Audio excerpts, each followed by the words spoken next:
morning, everyone, for this economical morning with Jekaterinos Rojakos from Credit Info Lithuania. Happy to see you online. I see that people are still joining in, so I was wondering, how to begin this morning altogether, and I thought about some facts that I know that Jekaterina, you know, that I know, that you know. What happened with your doctoral thesis? And with most of the economists, we are talking about their academic path and all of that. And I remember we had this one discussion last summer with Jekaterina, and I said, "Oh, didn't you ever think about a doctoral degree or something like that?" And she told me, "You know what, Yeva, I actually have written my whole thesis, but." When I was traveling, I believe it was in the US, if I remember correctly, we didn't have clouds back then. So she basically had her whole thesis in the luggage with all the disks, floppies, and all of that. And during that travel, the case got stolen with all the doctoral thesis in there. And if you are thinking that it's the full moon and you are having a bad day, can you just imagine, Jekaterina there in the US somewhere with all her thesis lost? And the reason why I remember the story is that I also remember the good Chinese saying, which says that you cannot wrap fire into paper. And today, Jekaterina is our fire, and sort of the driving force behind all the good decisions. And since Credit Info Lithuania has the privilege to have an economist in the house, it's because so that you, our clients, don't need to have to.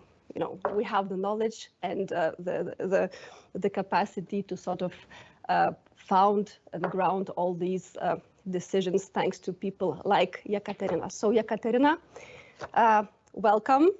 I can't wait to hear your presentation. And for those of you who are joining in, please let's have our meeting in such a way that I will see your questions and comments in the chat box. You're welcome to participate in there. And after the presentation, I will ask Jekaterina to join me here, and we will have a discussion and go over your questions all together. So, Jekaterina, if you are ready, I give the floor to you. Enjoy the morning. Thank you very much. Regarding my PhD thesis, by the way, I was traveling. That's correct. But the good thieves were from Lithuania, so it was locally stolen. But another thing that we definitely will not going to wrap the fire in the paper today.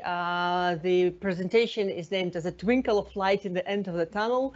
And it's always, the question whether it is the light in the end of the tunnel or it's a fire that might be hurting much more businesses and consumers. So today we will going through the different aspects, and definitely one of the most important aspects is growth prospects and outlook. Unfortunately, with every single outlook coming up for the world economy, we see a deterioration of forecasts, and it had been starting pretty much in May. And in October, November, and early December, every single extra forecast is bringing us more pessimism rather than optimistic news.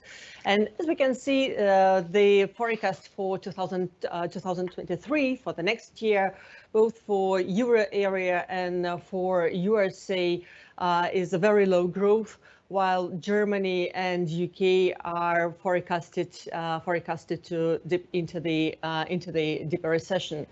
So the only kind of growth growth stamina will be held in the developing countries, and the world economy overall growth will be slowing down also in 2023. Most probably, well, with a more optimistic scenario in the next year, 2024, the world economy will be regaining its momentum, but most probably it won't be the highs that we have seen previously. So we started this year actually with pretty bright and quite a lot of optimism, despite rise in energy prices in January and previously last year. Most of the factors were pointing at quite a good year, but definitely the war brought us very bad news and very kind of not only tragic events, but a lot of shifts and a lot of kind of black swans on the market. And the energy shock that have started previously got its momentum during the first half of this year, and overall the global economy was facing quite a lot of challenges, and it's still facing. So overall impact of energy shock on GDP growth will be prolonged and will be very widespread. So growth has lost its momentum already, and high inflation and high prices has widespread to many regions, having this devastating effect on consumers, households, and especially on their sort of developing markets, hurting the prices of essential products. And most of the institutions, and here you can see the forecast of OECD, they point that risks are skewed to the downside. That means that there might be more factors that are bringing further and deeper the economy. And overall, both impact of energy shock on inflation and growth will be quite prolonged in 2023. And here you can see that it will roll out also in 2024. Putting these growth scenarios to a quite low level, while the price level will be still quite elevated for most of the regions. So outlook for growth is definitely lower, and prices are higher both in Europe and worldwide. And this is very important for the Baltic countries, because we see that the Baltics are changing and adapting to these specific circumstances, and have to adapt quite quickly with very high inflation. So we also have to point to that overall impact of this energy shock is huge and historically huge. It is similar to what has been observed during the first oil crisis in 70s and 80s, where pretty much all of the price effect and devastating effect on the GDP was realized through the energy prices. So this overall expenditure share of GDP spent on energy and use is closing to 17%, which is the peak during the last century. So overall effect will be still quite prolonged. So definitely growth in the Baltics was heavily affected by energy prices and the war. We see from this slide that overall GDP growth has slowed down drastically, and in Estonia, and both Estonia and Latvia have already posted negative growth in the third quarter of this year. Lithuania enjoyed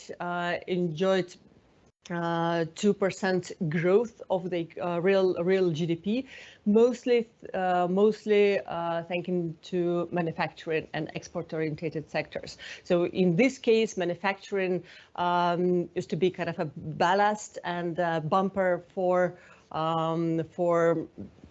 extraordinary events.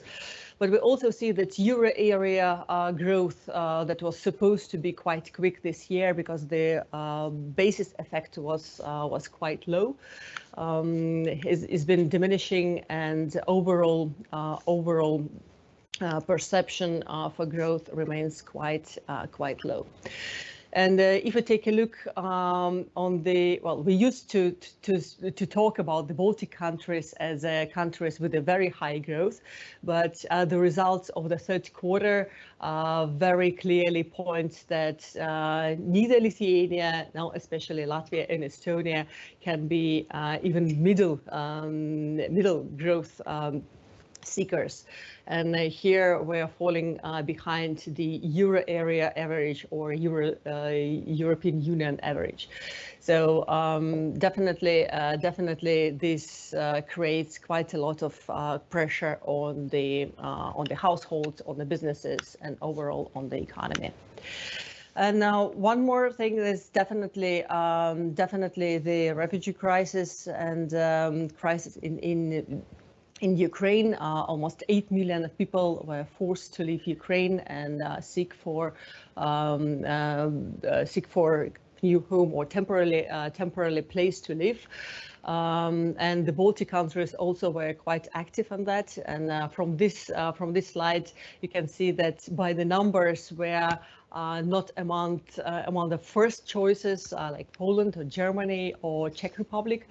But if we calculate per capita and comparing the number of Ukrainians who have come to the Baltic countries compared to the overall population, we definitely see that Baltic countries are among the top destinations, with Estonia heading the parade with almost 5% of population now having the residency in Ukraine, from Ukraine.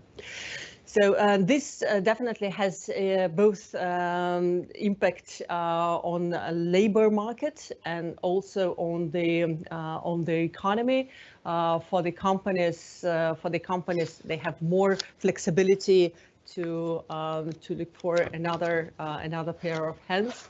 And it is very much welcome that our refugees start receiving jobs immediately after coming to the countries, as it is in most cases.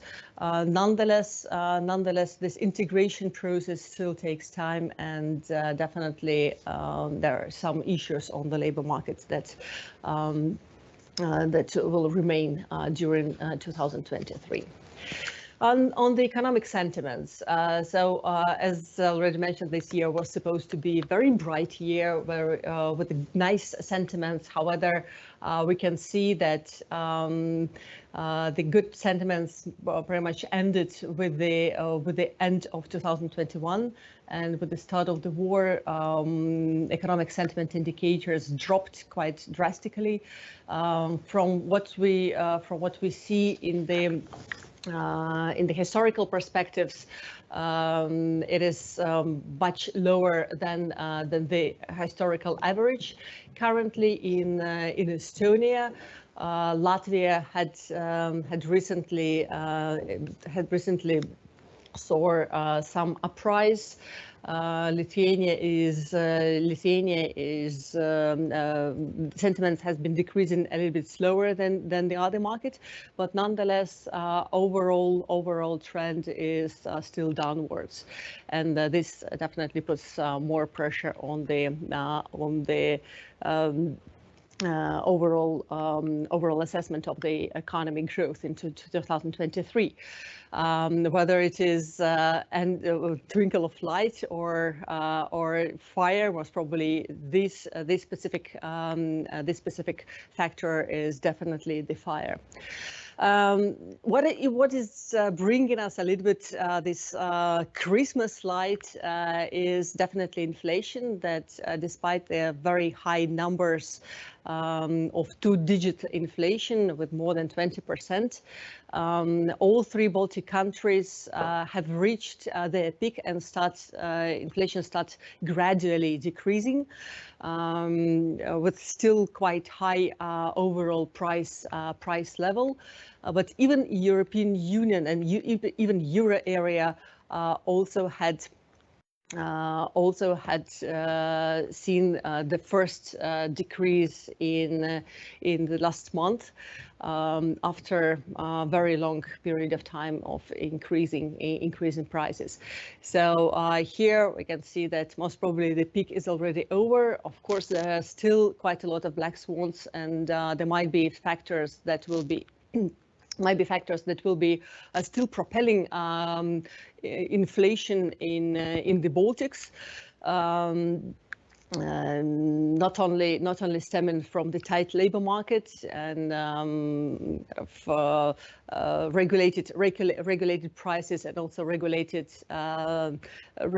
minimum wages, but also from mostly from external factors such as Chinese development, whether they will be joining quickly the economy, and the price of the raw materials might also go up when the situation with the COVID will be more balanced. So, but nonetheless, we will still hold to this factor as a factor that is looking a little bit more promising. On the risk side, so definitely there are quite a lot of risk, and we took a look on different business surveys from November, accumulating the results. So the business managers, they usually point from 4 to 6 specific aspects. One of the most popular risk aspect was supply chain disruptions and overall economic slowdown and recession, which was rolling over the different regions. Another important factor that the importance has grown compared to September by 15 percentage points is geopolitical tensions and social unrest. With the very high prices, we've seen quite a lot of messages coming from the trade unions and also the consumers. That the current status is just unbearable in several countries. So this risk has become more and more actual. The cyber attacks, it's also one of the risk areas that also has increased in their importance from roughly 32% to 40%, which is already quite high. And another aspect that soaring numbers is financial stability. Previously, it was roughly about 15%. Now it is more than 20%. So the increasing number of managers believe that the financial stability factor might be quite difficult and a quite important risk for upcoming year. Another thing is a new variant of COVID or any similar infectious diseases, and quite a lot of virologists they say that in upcoming years there might be more problems coming with the infectious diseases all over the globe. So this as a factor remains, and regulatory environment is another aspect that is very important. From economic intelligence unit, if you take a look on this map of risks that are split into economic, political, military, and environmental, you can see there are a lot of similarities between those different surveys that are managed by the managers are expressing their thoughts, and the experts are pointing at higher risks. And one of the those risks that are put here, like 10 risk scenarios, has different probabilities and has different impact. So the first risk with the cold winter, and you see through the window that the winter is really snowy and cold in the Baltic countries at least. So it could bring more problems to the businesses and to the economies, propelling this European energy crisis further. So it will not end by the beginning of 2023, but we will be facing the same challenges later on in February, for instance, or early March. So it has quite high impact on overall economies. Another factor is extreme weather conditions and impact on the essentials for the development markets, where the inflation and limited resources could be quite difficult. It could put in limitation on overall growth. So with a very high probability and high impact. Conflict between China and Taiwan with a moderate probability but very high impact. So high inflation with the social unrest, and here you can see the correlation between the managers' risks that were pointed previously. So again, it might be locally important, not so important for the global scene, but nonetheless, the social unrest is something that we definitely don't want to stuck into. The other infectious disease with high impact, also China's zero COVID policy and cyber attacks, deteriorating ties between the China and other global economies, such as the European Union and United States, and definitely one of the last but not the least, it's monetary tightening that it's still going on and going on quite aggressively. So all these scenarios, you can see, have a quite high probability, except for China's zero COVID policy, and realization of those might be quite problematic for not only for the global economy but also for the economies that are active in trade, and that's the Baltic countries. So here again, we'll talk about the activity on the markets and how COVID, war, and uncertainty had impact on the businesses structure. So if I take a look on the three Baltic countries, what was the activity, some kind of pulse of the economy? What are the numbers of newly registered companies? So unfortunately, we can state that newly registered companies dropped quite drastically in several countries, well, in all three Baltic countries, by the end of November this year, and most probably the year result will be even worse. The drop was quite expressive in Estonia, and you can see it from the right hand chart. That compared to 2021, roughly about 70% less new companies were registered in the economy. But interesting fact is that overall the number of registered company in Estonia is much higher than say in Lithuania, which is a larger country. So even facing this drop in company activities, Estonia still has better pulse, or maybe higher pulse, rather than other Baltic countries. Another important factor is to look on how many active companies in the economy. For instance, in Lithuania, we have more than 200,000 companies, but not all of them are active. Not all of them are making business de facto. And what is happening to those active part of the companies. So in Lithuania, we see a nice increase. In Estonia, also, the active companies have been on the rise. In Latvia, on the contrary, active companies has been decreasing slowly, starting from 2018. So from the beginning of pandemic, actually, the number of active companies has been steadily, while at a slower pace, but decreasing.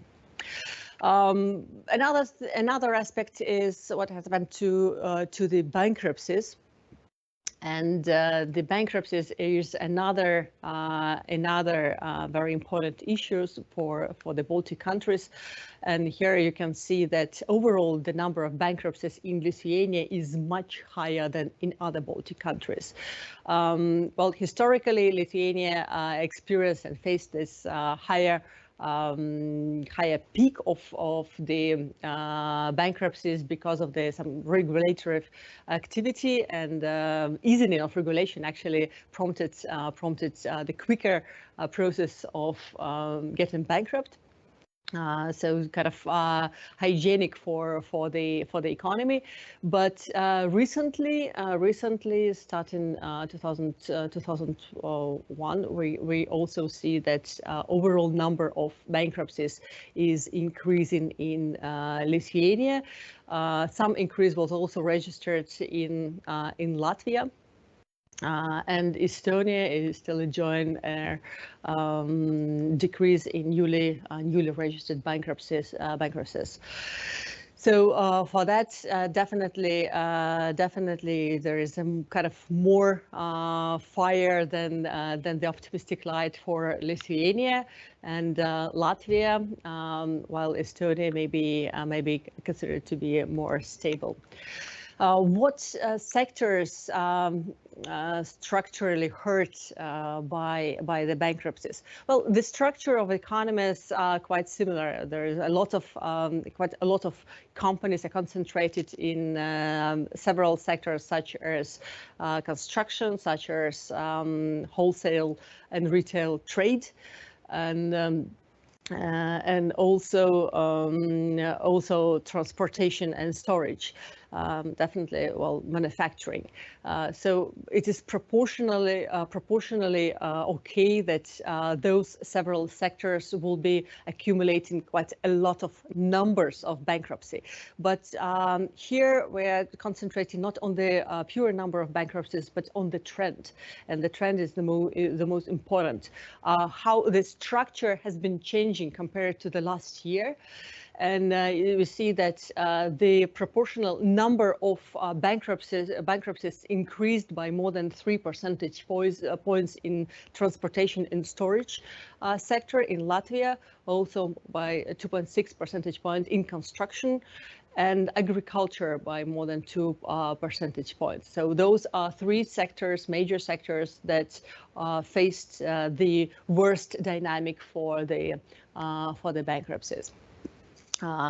On Lithuania, we see that well, one of the most fragile and most sensitive sectors remains hotel and restaurants, which was widely hurt by COVID, but nonetheless, the situation has been worsening with the higher energy prices, and this specific sector saw an increase in bankruptcies by 3.7 percentage points. Also, construction, definitely after the boom in real estate market, the construction sector was one of those that were hit among the first, and especially through the small and medium companies, but even some larger companies are also struggling now with the higher prices, and still quite quite high pressure towards wages. So this sector has posted like 3.5 percentage point increase in bankruptcies, and ITC. This is a growing sector that actually contributes to growing exports of services, but nonetheless, some of the companies were unable to jump over this barrier, and the number of bankruptcies increased in this sector too. On Estonia, in Estonia, Estonia was actually the only country among the Baltics that saw a rise in manufacturing bankruptcies with 4.6 percentage points. It actually with the structure of manufacturing itself. In Lithuania, manufacturing is much more decentralized. In Estonia, several large companies actually had faced the problems both with the energy prices increase and also with trade ties and sanctions. Another sector kind of specific for Estonia was real estate activities with quite sizable 3.8 percentage point increase, and agriculture and trade. Those both sectors are placed in the third place with 3.3 percentage point. So we can see there are some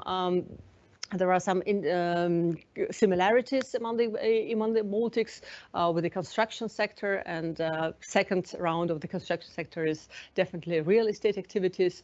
Agriculture also experiences problems because of the higher prices of inputs into the economy, and at the same time decreasing basket of food products in the retail market in all three Baltic countries. So in that sense, we see that kind of behavior of consumers have been hitting already companies, and this direction is pretty straightforward. And another factor that also might contribute to the further bankruptcy statistics, it could be higher prices for money and lower liquidity for the companies, because all over the Baltic countries, and the companies in the Baltic countries pay quite a lot for the compared to the other countries in European Union for the credits, and rising of key policy interest rates, which definitely most of the central banks are not done with that, despite some favored trends in inflation. Most probably we will see maybe not as aggressive, but quite several jumps in key policy interest rates that will roll out also to and will have impact on the companies. So the companies that are in debt now, squeezed between the higher price of money and decreasing consumer interest in locally or even abroad, might face more problems.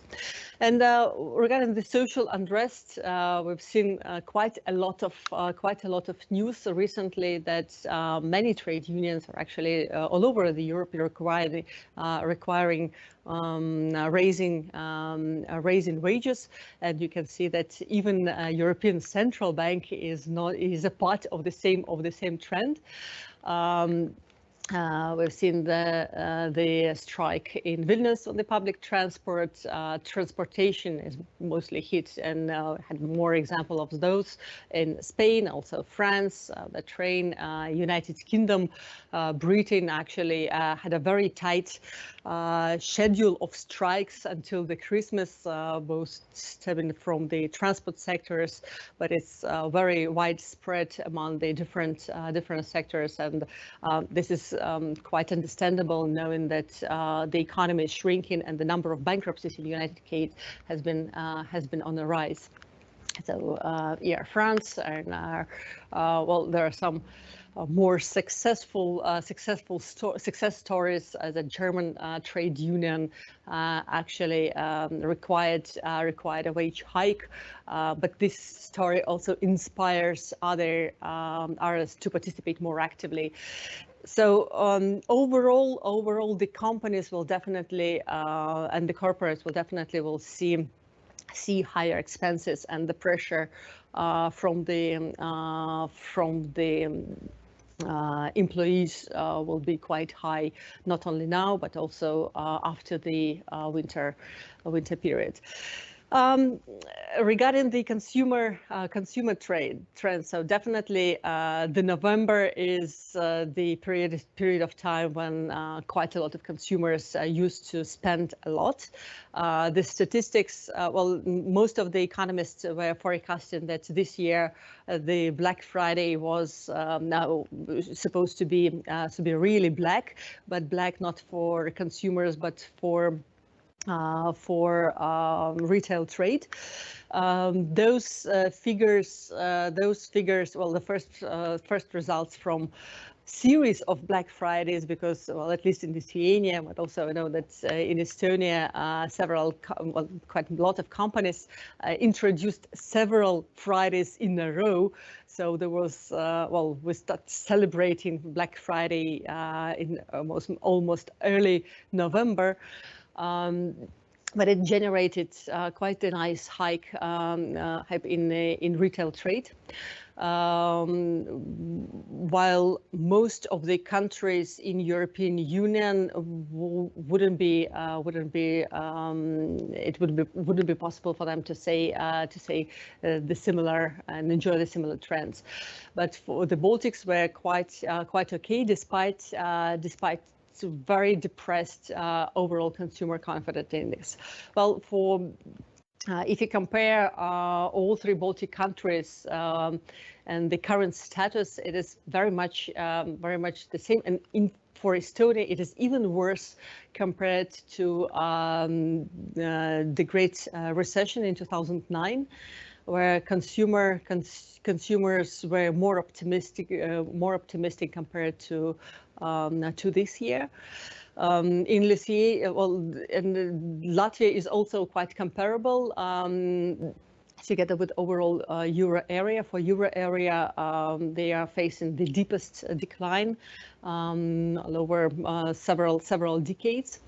Lithuanian consumers are kind of optimistic, maybe we could say even over-optimistic. But if we also take a look from the point of view of the credit bureau, how many inquiries were on the different on the companies and also on the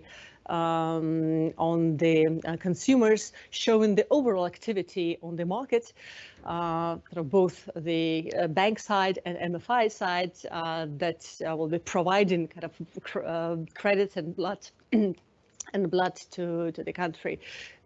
So here we see that, well, in Lithuania, as an example, the overall number of areas for the companies has been increasing compared to last year, and it is without the December figures, of course.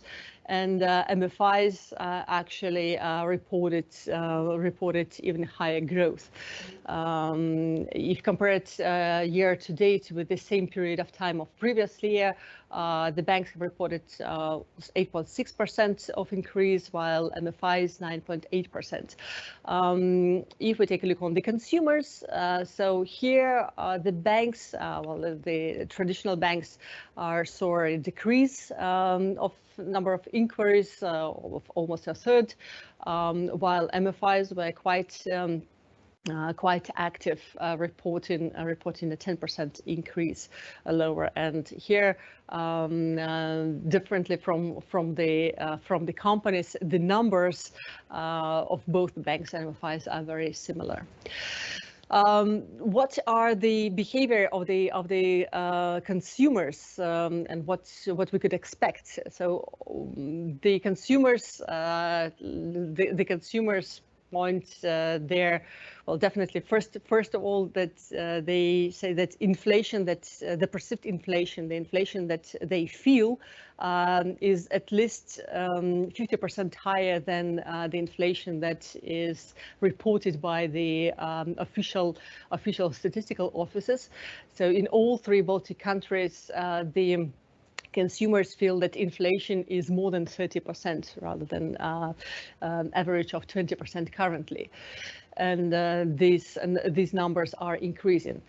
So how does it impact the behavior of the consumers? So with the intention to buy a car within the upcoming 12 months, we can see that in all three Baltic countries, but also in overall in European Union, the intention has been dropping, and it would be more difficult for the households to purchase the car, except for Poland. With Poland haven't reported such a major change in behavior. Regarding the home improvements, kind of preparing jobs again on the upcoming 12 months. So all the three Baltic countries again posted that it will be more difficult compared to what the intentions were last year. But here Latvians are more active. On the saving side, because the pandemic was quite benevolent for saving money without travel, without going out, without buying new clothes. Quite a lot of households actually successfully saved some money. So whether the current economic situation propels this intention to save, so at least not in all countries, we see that both in Latvia and Estonia, this intention to save has been decreasing compared to the last year. But Lithuanians remain quite pragmatic, and probably to withhold the possible crisis with the higher energy prices. They are going to put more efforts for creating this buffer on savings. So whether we are having a kind of light in the end of the tunnel, definitely there are several factors that say that this light is not the train that is coming on us, but some more kind of Christmas carols and these nice lights that are bringing more optimism. But nonetheless, unfortunately, we can say that some of the light twinkles are also could bring us more fire, and this is interrelated with a global trade, which restoration will be slow. And it is very important for the Baltic countries.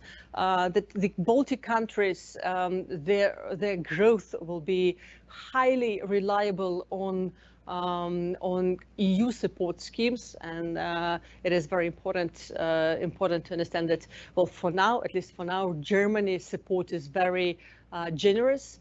But if something changes or if it is not enough, the Baltic countries might be squeezed in a worse position. And for sure, the prolonged war puts limits on the recovery for all the Baltics and Europe. So on the brighter side, definitely the labor market. The labor market remains still strong, and it means that even some bankruptcies that are happening, it will definitely realize in the first to second quarter of the next year. Will be at least partially absorbed by the tight labor market. But well, another good thing is this resilient manufacturing sector that put in all the efforts to join and have this niche manufacturing, to be very flexible to become part of the global supply chain. But to some extent, it is also, the economies are also supported through the consumers, and consumer sentiments and expectations are worsening. In Lithuania, it will most probably not be held in for a longer period of time, and this over-optimism could vanish after the mid of winter. So we definitely have to prepare ourselves for low profitability. Even higher prices and higher revenues might not be enough to stay at least at the same in the same level of profitability, and number of bankruptcies in spring may rise. So knowing the risk is definitely important to mitigate them, and to find their access to finance for the companies and for the consumers who will be able to go through those unrest and vague times. So thank you very much for your attention. If any questions, I believe we can join the discussion table, right? Indeed. Thank you, Jekaterina, very much. Please join me on this red chair right next to me. I have a couple of questions for you, and let me begin with this. Well, we all know this Churchill saying that let's not allow a good crisis go to waste, yes? So what does all of this mean for the credit markets? Is it a good news, maybe? To some participants, I believe it's a very good news, because for the growing market, it might be a good period of time just to step in and to build on growth. On the other hand, well, the risk factor should be still mitigated, and the number of bankruptcies, the number of delays in payment is increasing in specific sectors. So this would be the risk that should be definitely focused on. But yeah, crisis is definitely providing some opportunities. Well, the only thing that we would wish that this crisis will be not so prolonged, so that the opportunities could be realized in a shorter period of time rather than in a very long term. All right, and thank you also very much for mentioning, the wages and all the strikes that are going on, like all around in Europe and beyond. What does this mean for wages and for salaries? Well, for the Baltic countries, well, we are most probably having the most patience as employees in all the European Union, like in Nordic countries. So we have this Nordic temper. But even in Nordic countries, they are quite relaxed, because they have the long-term negotiations. In Baltic countries, the trade unions are not so active on the one hand. On the other hand, well, we're moving fast and have been moving fast with the wage increases for a number of years, differently from the European Union. We enjoyed quite a hike in upward trend, with rising wages in all of the sectors, and average wages started from minimum wages to rolling up to all the sectors and all the professions, most of the professions.